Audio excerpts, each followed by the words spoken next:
সারা দেশে চলছে জমজমাট নির্বাচনী প্রচারণা। ভোটারদের মন পেতে রাত দিন ছুটছেন প্রার্থীরা। প্রতিশ্রুতির পাশাপাশি পাল্টাপাল্টি অভিযোগ।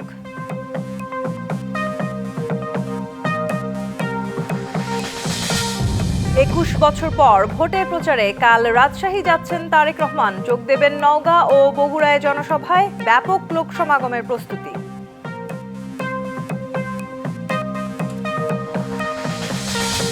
বিভিন্ন জায়গায় ১১ দলীয় জোটের নেতাকর্মীদের ওপর হামলা করা হচ্ছে। নির্বাচনী শৃঙ্খলায় বিঘ্ন ঘটানোর অভিযোগ জামায়াত আমিরের।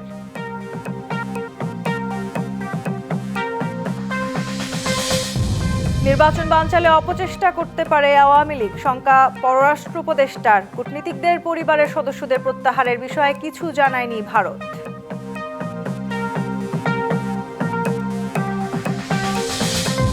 ভোটের ফল নির্ধারণ করবে বাংলাদেশের জনগণ। নির্বাচিত সরকারের সাথে কাজ করবে যুক্তরাষ্ট্র, মন্তব্য মার্কিন রাষ্ট্রদূতের।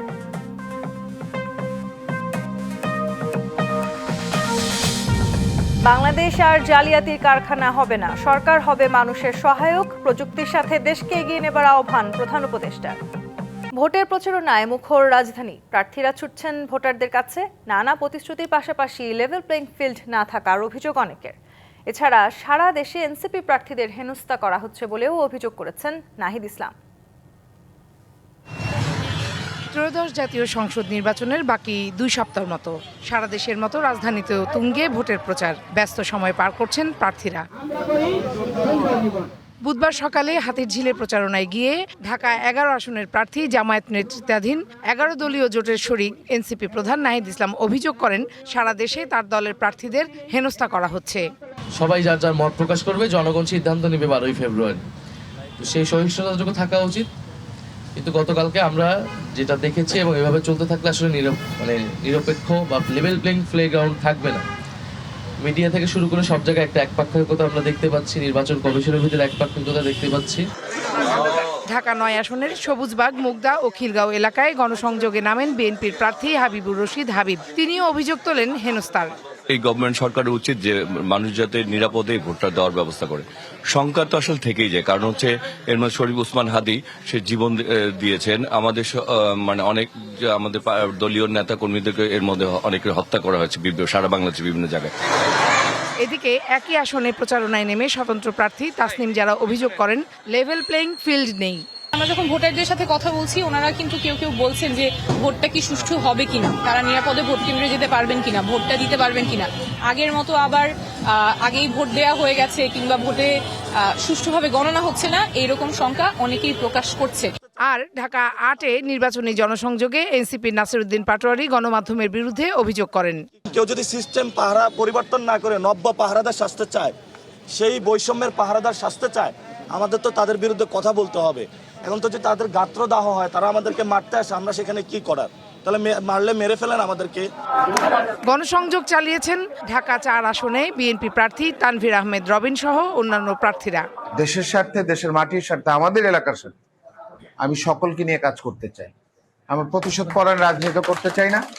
আমাদেরকে সকলকে অন্তর্ভুক্ত করে রাত দিন পরিশ্রম করতে হবে অনেক সমস্যা এলাকায়। Farhana Juthi, DBC news, Dhaka. আর 14 দিন পর ত্রয়োদশ জাতীয় সংসদ নির্বাচন। এই মুহূর্তে গণসংযোগে কমতি রাখছেন না প্রার্থীরা।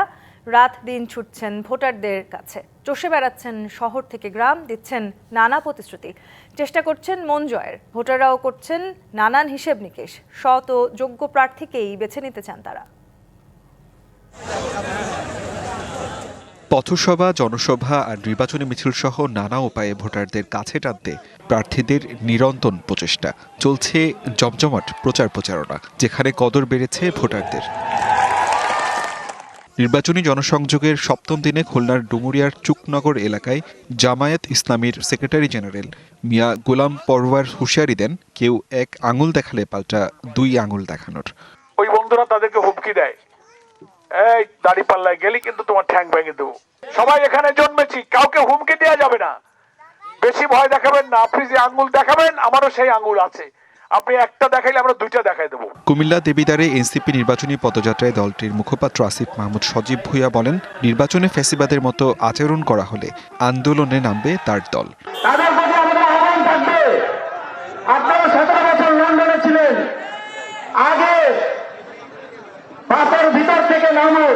নরসিংদীতে নির্বাচনী প্রচারণায় এনসিপির যুগ্ম আহ্বায়ক গোলাম সরওয়ার তুষার বলেন, গায়ের জোর আর পেশি শক্তি ব্যবহার করে ভোট ছিনতাই করা যাবে না। ব্যানার টাঙানোর সময় আমাদেরকে বাধা দেওয়া হয়েছে এবং প্রতিনিয়ত হুমকি দেওয়া হচ্ছে। আমাদের উঠান বৈঠকগুলোতে যে মানুষ যেন না আসে, মানুষজনকে বাড়ি বাড়ি গিয়ে হুমকি দেওয়া হচ্ছে, এগুলো ঘটানো হচ্ছে প্রতিনিয়ত। 12 ফেব্রুয়ারি ধানের শীষের ভূমিধস বিজয়ের আশাবাদ ব্যক্ত করেছেন কক্সবাজার 1 আসনের বিএনপি প্রার্থী সালাউদ্দিন আহমেদ। আল্লাহর রহমতে আগামী 12 তারিখ বাংলাদেশে ধানের শীষের একটা ভূমিধস বিজয় হবে ইনশাআল্লাহ।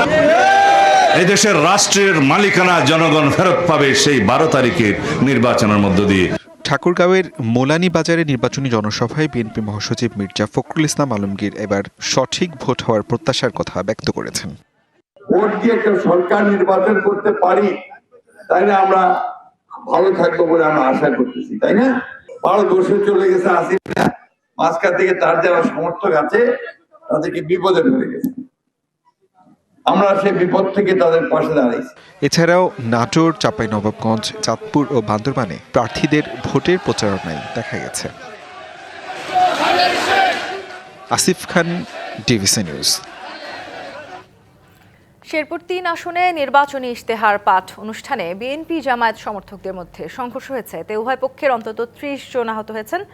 দুপুরে ঝিনাইগাতি স্টেডিয়াম মাঠে এই ঘটনা ঘটে। স্থানীয়রা জানান, শেরপুরের ঝিনাইগাতিতে নির্বাচন কমিশন নির্বাচনী ইশতেহার পাঠ অনুষ্ঠানের আয়োজন করে। অংশ নেয় বিএনপি জামায়াত সহ অন্যান্য রাজনৈতিক দল। অনুষ্ঠানে তুচ্ছ ঘটনা নিয়ে বিএনপি জামায়াত সমর্থকদের মধ্যে ধাওয়া পাল্টা ধাওয়ার ঘটনা ঘটে। এক পর্যায়ে তা রূপ নেয় সংঘর্ষে। দুই পক্ষের মধ্যে চেয়ার ও ইট পাটকেল নিক্ষেপে আহত হন অন্তত 30 জন। ঘটনাস্থলে বর্তমানে থমথমে পরিস্থিতি বিরাজ করছে। ঘটনাস্থলে আইনশৃঙ্খলা বাহিনীর অতিরিক্ত সদস্য মোতায়েন করা হয়েছে। 21 বছর পর আগামীকাল রাজশাহী যাচ্ছেন বিএনপির চেয়ারম্যান তারেক রহমান। দলের চেয়ারম্যান হওয়ার পর এটাই রাজশাহী বিভাগে তার প্রথম সফর। প্রস্তুতি নিচ্ছে রাজশাহী, নওগাঁ ও বগুড়ার বিএনপি নেতাকর্মীরা। দলীয় প্রধানের আগমন উপলক্ষে নেতাকর্মীদের মাঝে উৎসবের আমেজ বিরাজ করছে। সবশেষ 2004 সালে রাজশাহী সফর করেন তারেক রহমান। 21 বছর পর নির্বাচনী প্রচারণায় বৃহস্পতিবার আবারও যাচ্ছেন দলীয় প্রধান হয়ে। তারেক রহমানের আগমন উপলক্ষে উচ্ছ্বসিত নেতাকর্মীরা। রাজশাহীর প্রতিটি মানুষ তাকে এক নজর দেখার জন্য অধীর আগ্রহে অপেক্ষা করছে। আমরা সেই ধরনের অবকাঠামোমূলক উন্নয়ন চাই যেখানে বেকার সমস্যা দূর হবে। দলের নেতারা বলছেন, এই জনসভা রূপ নেবে জনসমুদ্রে। তারেক রহমান রাজশাহীর মানুষকে জানাবেন বিভাগটি নিয়ে তার পরিকল্পনার কথা। আইটি ভিলেজ স্থাপন করে কর্মসংস্থান, ইপিজের স্থাপন, রেশম শিল্পনগরীর ঐতিহ্য ফিরিয়ে আনা সহ নানা পরিকল্পনার কথা জানাবেন তিনি। আমার মনে হয় ভোরের মধ্যেই সমগ্র রাজশাহী মহানগরী এবং সকাল হওয়ার সঙ্গে সঙ্গে এই মাঠ জনসমুদ্রে পরিণত হবে। আমাদের নেতার হচ্ছে প্রত্যাশা পূরণ, যে মানুষকে সুখী সমৃদ্ধশালী করা এবং নিরাপদে রাখে। রাজশাহীর জনসভা শেষে দুপুরে নওগাঁয় যাবেন তারেক রহমান। শহরের এটিএম মাঠে নির্বাচনী জনসভায় বক্তব্য দেবেন তিনি। দলের শীর্ষ নেতাকে এক নজর দেখতে মুখিয়ে আছেন নেতাকর্মী সহ সাধারণ মানুষ।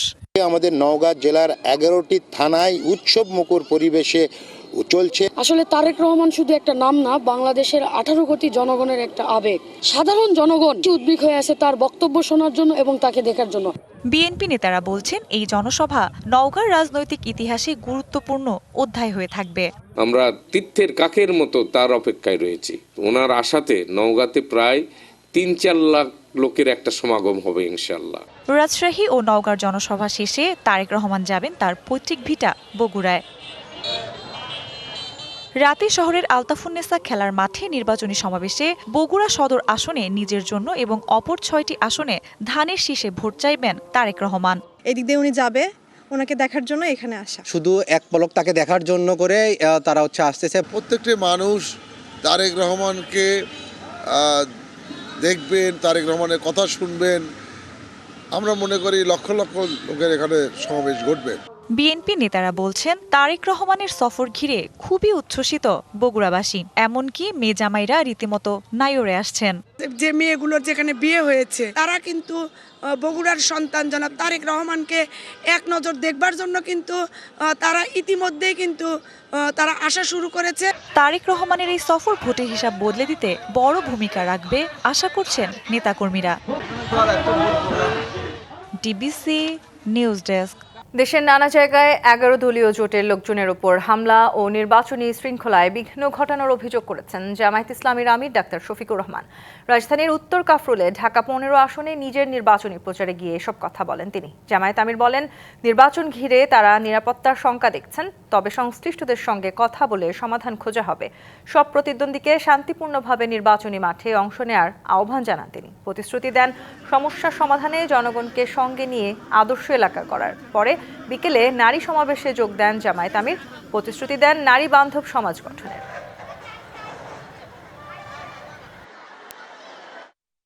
তবে দেশের বিদ্যমান কিছু সমস্যা আছে। আল্লাহ তাআলা আমাদেরকে সুযোগ দিলে আমরা আগেই বলেছি, শিক্ষা প্রথম, শিক্ষা দ্বিতীয়, শিক্ষা তৃতীয়, এটাই আমাদের প্রায়োরিটি। এরপরে অন্যগুলাতে হাত দেব। যদি এই দুই দিক কভার করে হয়, তাহলে দেশ কিংবা প্রবাসে যেখানেই আমরা থাকি না কেন, আমরা সাবস্টেন্সিয়ালি কন্ট্রিবিউট করতে পারবো ইনশাআল্লাহ। দেশ জুড়ে বইছে নির্বাচনের জোর হাওয়া। 12 ফেব্রুয়ারি হবে ত্রয়োদশ জাতীয় সংসদ নির্বাচনের ভোট গ্রহণ। এ নিয়ে কি ভাবছেন সাধারণ মানুষ থেকে শুরু করে আগামীর জনপ্রতিনিধিরা, সে কথা জানাতে ডিবিসি নিউজের ইলেকশন এক্সপ্রেস ছুটে যাচ্ছে সব সংসদীয় আসনে। এখন রয়েছে সংসদীয় আসন 182, Dhaka 9। CSRM DBC election express আজ আছি ঢাকা জেলায়। এই মুহূর্তে আমাদের সাথে অতিথি হিসেবে যুক্ত আছেন ঢাকা 9 আসনে ইসলামী আন্দোলন বাংলাদেশ মনোনীত প্রার্থী শাহ ইফতেখার আহসান। আমরা তার সাথে কথা বলবো। আমরা দেখলাম যে আপনি আপনার দলের পক্ষ থেকে নির্বাচন করছেন এই আসনে, কেমন সাড়া পাচ্ছেন মানুষ? আলহামদুলিল্লাহ, অভাবনীয় সাড়া পাচ্ছি, এবং যেটা আমাদেরকে আপ্লুত করছে, উজ্জীবিত করছে, নতুনভাবে উৎসাহিত করছে। এবং নতুন বাংলাদেশ বিনির্মাণে মানুষের মধ্যে যে আগ্রহ দেখতে পাচ্ছি এবং পরিবর্তনের যে প্রত্যাশা মানুষের মধ্যে দেখতে পাচ্ছি, এটা আমাদেরকে অনেক বেশি আশান্বিত করছে।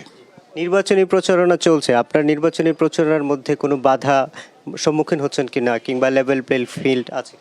দেখুন, এখনো পর্যন্ত সরাসরি যেটাকে বাধা বলে ওইভাবে হয়তো বাধা পাচ্ছি না, কিন্তু কিছু পর্দার আড়ালের বাধা আছে।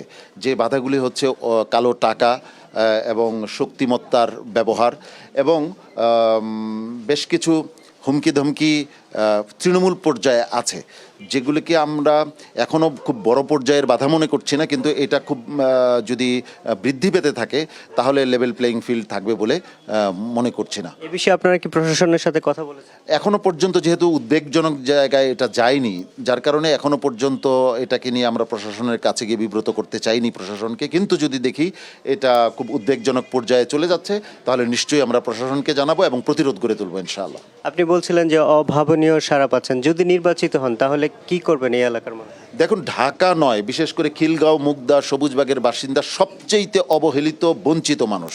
এখানে একটা ঘনবসতিপূর্ণ এলাকা, রাজধানীর একেবারে প্রাণকেন্দ্রের মাত্র 2 থেকে 2.5 কিলোমিটারের মধ্যে যে এলাকাটি, সেই এলাকাটি মফস্বলের চেয়েতেও খারাপ অবস্থা এই এলাকার। এই এলাকার রাস্তাঘাট, পরিবেশ এত ভয়ঙ্কর অবস্থা যেটা বর্ণনাতীত, অথচ দীর্ঘদিন যাবৎ এই এলাকার মানুষগুলো এই অব্যবস্থাপনার মধ্য দিয়েই এগিয়ে যাচ্ছে। আমি যদি নির্বাচিত হতে পারি, এই অবস্থার পরিবর্তন অবশ্যই ঘটবে, এবং সেই অবস্থা পরিবর্তন ঘটার জন্য আমি কিছু ইশতেহার ঘোষণা করেছি। সেই ইশতেহারগুলো বাস্তবায়ন হলে এই এলাকার মানুষ তাদের অধিকার ফিরে পাবে বলে আমরা বিশ্বাস করি। ইসলামী আন্দোলনের মানুষ যদি ক্ষমতায় আসে তাহলে নারীরা পিছিয়ে পড়তে পারে, এমন একটি বার্তা আছে সমাজে। আসলে আপনাদের বার্তাটা কি?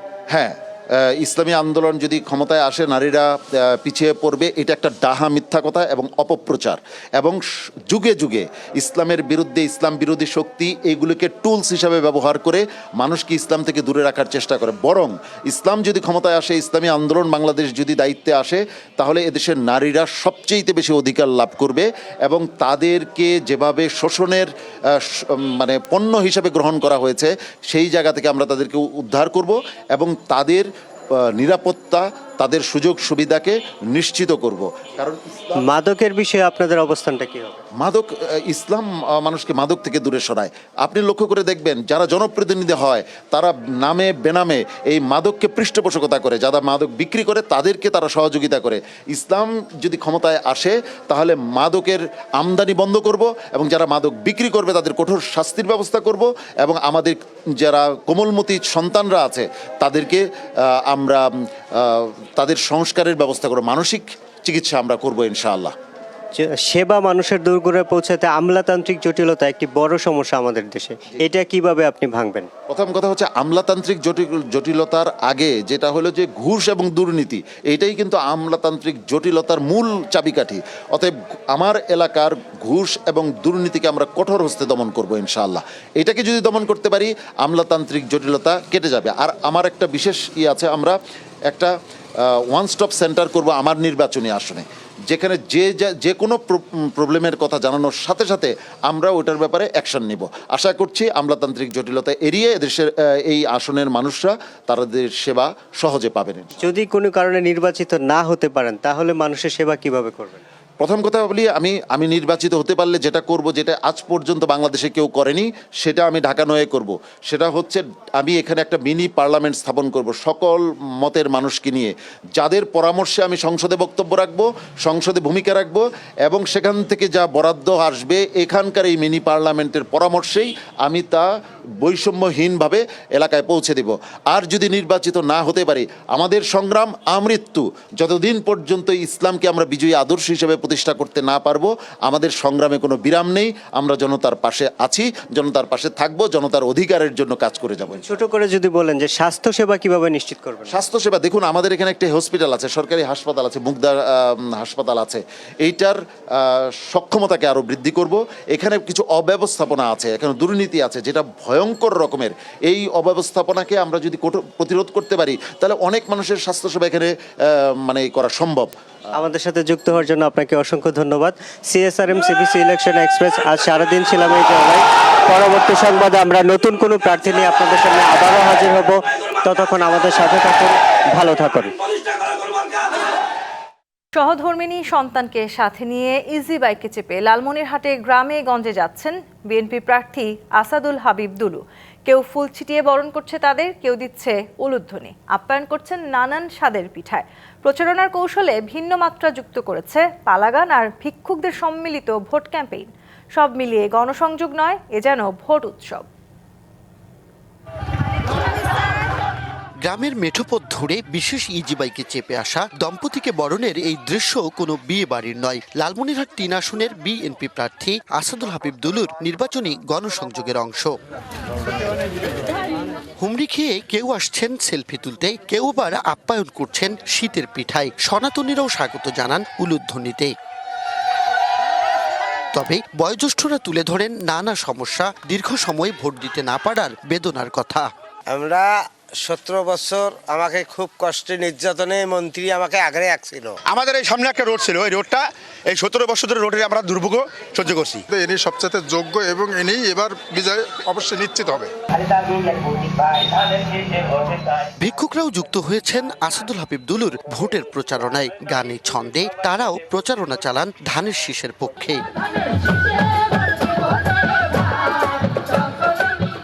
এদিকে লোকজ সঙ্গীত সহ নির্বাচনী গানে গ্রামের উঠোনে উঠোনে বিএনপি প্রার্থীর প্রচারণা চালাচ্ছে পালাগানের দল। শিশুরা দুলুর কাছ থেকে পাচ্ছেন চকলেট আর বয়স্কদের জড়িয়ে ধরে নিচ্ছেন খোঁজ খবর। ইনি এমন একটা বড় যোগ্য নেতা, এনার মতন এই উত্তরবঙ্গে আর কোনো দিন আর হইতেও পারবে না, আর হবে না, এরা হইতে পারবে না। ওনার মতো মাটি ও মানুষের নেতা অন্য কেউ নাই। বিপদে আপদে আমরা সবসময় ওনাকে কাছে পাবো। আমাদের এমন নেতাই দরকার।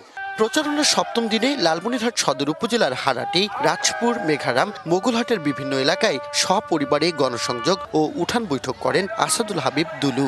অতীতে একসময় নির্বাচন আনন্দঘন হতো, সুন্দর পরিবেশে হতো। সেই পরিবেশটা ফিরিয়ে আনার জন্য আমাদের এই প্রচেষ্টা, যাতে জনগণ তার প্রতিনিধি নির্বাচনের ক্ষেত্রে কোনো ভয় শঙ্কার মধ্যে না থাকে, তারা আনন্দের সঙ্গে নিজেরা ঐক্যবদ্ধ হয়ে তারা যেন ভোট কেন্দ্রে উপস্থিত হয়, এটাই আমাদের প্রচেষ্টা। মাঘের শীত উপেক্ষা করে সরগরম হয়ে উঠছে লালমনিরহাট ৩ আসনের ভোটের মাঠ। প্রায় ৩ লাখ ভোটার অধ্যুষিত তিস্তা বেষ্টিত সীমান্ত পাড়ের এই আসনে এবার প্রতিদ্বন্দ্বিতার লড়াইয়ে আছেন ৭ প্রার্থী। আগামী ১২ই ফেব্রুয়ারি ব্যালট বিপ্লবের মাধ্যমে দুলু হয়ে উঠবেন অপ্রতিদ্বন্দ্বী, এমনটি দাবি করছেন তার নেতাকর্মী সমর্থকরা। Majed Masud, BBC news, Lalmonirhat. ঠাকুরগাঁয়ে নির্বাচনী প্রচারণায় কথা বলছেন বিএনপি মহাসচিব মির্জা ফখরুল ইসলাম আলমগীর। আমরা সরাসরি যাচ্ছি সেখানে। এটা নিঃসন্দেহে একটা বিরাট ব্যাপার। আমরা আমাদের ছেলে মেয়েদের চাকরির যদি ব্যবস্থা করতে পারি তাহলে একটা বড় কাজ হবে। হাসপাতালগুলোকে আমরা ভালো করতে চাই যেন সবাই চিকিৎসার সুবিধা পায়। আমরা শিক্ষা প্রতিষ্ঠানগুলোকে সুন্দর করে করতে চাই। আপনাদের এই এলাকায় প্রধান যে সমস্যা আছে, রাস্তাগুলো এখানে এখনো হয় না। সেই রাস্তাগুলো খুবই খারাপ অবস্থা। লম্বা করেন স্যার, আরো কিছু বলেন। লম্বা বক্তব্য করেন কি হবে? মনের ক্ষোভ বলেন আরো। কথা আমার তো মনের ক্ষোভ না, আপনাদের মনের ক্ষোভ আছে। আমার তো আছে। আমার মনের ক্ষোভের মধ্যে শোনেন, আমি সব ভুলে গেছি। আপনি তো আমি 15 বছর আমরা আপনার কষ্ট পাইছি, দুঃখ পাইছি। আমাদেরকে পুলিশ তারা নিয়ে বেড়াইছে। আমার বিরুদ্ধে 117টা মামলা হয়েছে। আমি আপনার 11 বার জেলে গেছি, 11 বার, 3.5 বছর জেলে কাটছি। এটা হচ্ছে বিগত সরকার, কিন্তু আমরা তার জন্য ক্ষোভ প্রকাশ করি না। আমরা কোনো প্রতিশোধের রাজনীতি করি না, আমরা প্রতিহিংসা চাই না। আমরা ভুলে গিয়ে উন্নয়নের রাজনীতি করতে চাই। আমরা সেই জন্যই আগামী দিনগুলোতে আসেন, একসাথে কাজ করে অতীতকে ওইসব তিক্ততা ভুলে গিয়ে নতুন করে কাজ শুরু করি, নতুন করে যেন দেশটাকে করতে পারি সেই চেষ্টা করি। ঠাকুরগাঁয়ে নির্বাচনী প্রচারণায় বক্তব্য রাখছিলেন মির্জা ফখরুল ইসলাম আলমগীর। আমরা সরাসরি যুক্ত ছিলাম সেখানে। নির্বাচনে সহিংসতা হবে কি না তা বলা যাচ্ছে না, তবে আওয়ামী লীগ অপচেষ্টা করতে পারে এমন মন্তব্য করে পররাষ্ট্র উপদেষ্টা বলেছেন, না জানিয়ে ভারতের কূটনীতিকদের পরিবারের সদস্যদের সরিয়ে নেওয়ার মধ্য দিয়ে কোনো বার্তা দেওয়া হচ্ছে কি না সেটা স্পষ্ট নয়। আর তথ্য সম্প্রচার উপদেষ্টা জানান, পতিত স্বৈরাচার নির্বাচন ভঙ্গুরের কোনো চেষ্টা করলে তা মোকাবিলায় সরকার প্রস্তুত আছে। বুধবার বিকেলে নিজ দপ্তরের সমসাময়িক নানা বিষয়ে সাংবাদিকদের ব্রিফ করেন পররাষ্ট্র উপদেষ্টা তৌহিদ হোসেন। সাংবাদিকদের প্রশ্নের জবাবে তিনি বলেন, নির্বাচনে সহিংসতা হবে কিনা তা বলা না গেলেও যারা নির্বাচনে অংশ নিতে পারছে না তারা সহিংসতার অপচেষ্টা করতে পারে। আমরা মনে করছি যে কোনো যদি বিপদ বা এই ধরনের কোনো সংঘাত হয়, নর্মালি হওয়ার কথা না, কারণ যারা নির্বাচনে অংশগ্রহণ করছেন তারা প্রত্যেকেই যথেষ্ট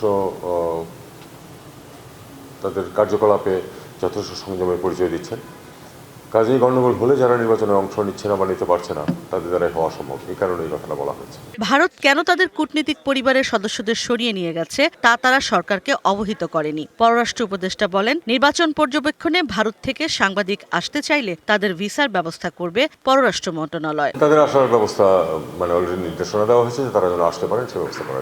আমরা চাই যে ম্যাক্সিমাম সংখ্যক অবজারভার আসুক। এটা কিন্তু খুব স্পষ্ট অবস্থান সরকারের যে আমরা সমস্ত পৃথিবী থেকে ম্যাক্সিমাম সম্ভব অবজারভার, ম্যাক্সিমাম সাংবাদিক আমরা চাই। এটা তাদের একেবারেই তাদের নিজস্ব ব্যাপার।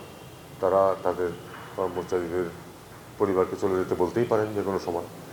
কেন বলেছেন তার আমি কোনো কারণ খুঁজে পাই না। বাংলাদেশে এমন কোনো পরিস্থিতি বিদ্যমান নেই যে তাদের কর্মকর্তা বা তাদের পরিবার পরিজন কোনো বিপদে আছে। ওসমান হাদির বড় ভাই যুক্তরাজ্যের বার্মিংহামে বাংলাদেশ মিশনে এখনো বহাল আছেন বলেও জানান পররাষ্ট্র উপদেষ্টা।